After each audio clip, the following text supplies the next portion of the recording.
حمد ہے اس ذات باری تعالیٰ کی جو سارے جہانوں کا مالک ہے، اور درود ہے حضور اکرم حضرت محمد صلی اللہ علیہ وآلہ وسلم کی ذات مبارکہ پر۔ اللہ سے دعا ہے کہ وہ ہمیں دنیا و آخرت کی تمام بھلائیاں عطا فرمائے۔ بسم اللہ الرحمن الرحیم۔ السلام علیکم۔ آج 8 دسمبر جمعرات کا دن ہے، 13 جمادی الاول ہے۔ بات کریں گے اسلامی امارات کی بڑی اہم خبر شامل کریں گے۔ اسلامی امارات کے ترجمان مولوی ذبیح اللہ مجاہد صاحب نے دنیا کے بہت سارے ملکوں بالخصوص مغربی ممالک کے سربراہی میں کام کرنے والے ادارے جو ہیومن رائٹس کے لیے کام کرتے ہیں، ان کے نمائندگان کی طرف سے اسلامی امارات افغانستان میں اسلامی قوانین کی عمل درآمد پر تنقید کرنے پر مولوی صاحب نے کہا کہ بدقسمتی سے کچھ ممالک اور ادارے ابھی تک افغانستان کو نہ پہچانتے ہیں اور نہ ہی جاننے کی کوشش کی ہے۔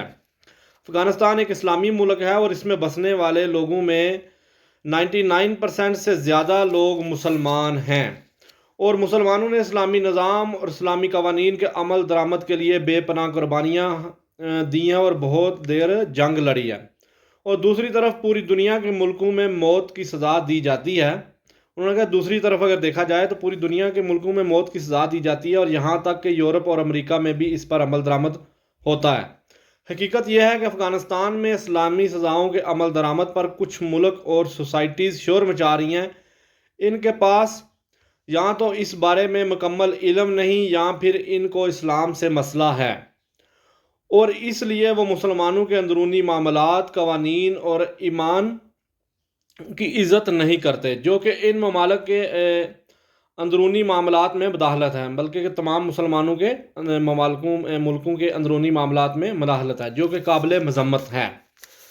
اسلام کی مکمل ترجمانی اسلامی امارات کر رہی ہے انٹرنیشنل طور پر۔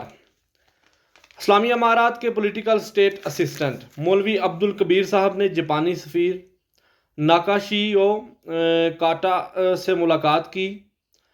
کابل میں ملاقات کے دوران مولوی صاحب نے جاپانی سفارتکار کو خوش آمدید کہا اور کہا کہ دونوں ملکوں کے درمیان تعلقات تاریخی اور لمبے عرصے سے ہیں۔ جاپان ہمیشہ افغانستان میں امن کا حامی رہا ہے، اور انہوں نے جاپانی سفیر کا شکریہ ادا کیا کہ انہوں نے افغان پناہ گزینوں کے لیے UN ریفیوجی کمیشن کے ذریعے $12.5 ملین کی امداد افغانستان کو دی۔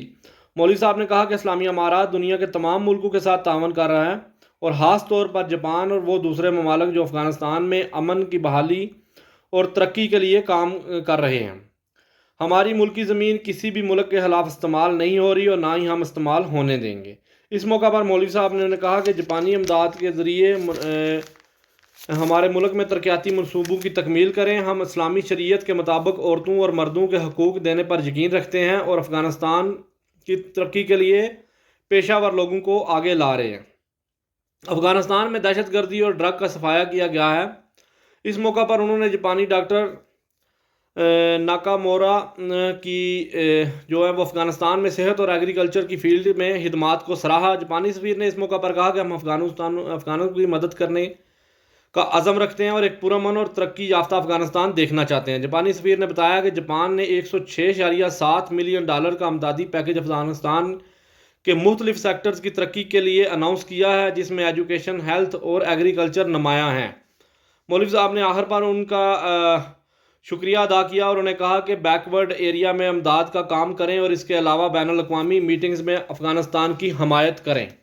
اس کے علاوہ مولوی عبدالسلام حنفی صاحب نے صوبہ جوزجان کے جو تمام تر صوبائی حکام ہیں ان کے ساتھ میٹنگ کی، جس میں صوبے کے گورنر، ہیڈ آف انٹیلیجنس، اس کے علاوہ مختلف اداروں کے سربراہان، نمائندگان نے شرکت کی۔ اس موقع پر حنفی صاحب نے کہا کہ ہم صوبہ جوزجان کے مجاہدین، علماء کرام اور طلباء طالب علموں کو کبھی نہیں بھولیں گے، اور ان کی قربانیوں کی وجہ سے ہی آج ہم اسلامی امارات کا، اسلامی نظام کا پھل کھا رہے ہیں، اور صوبائی حکام کو کہا کہ ان لوگوں کو عزت دیں، اس نظام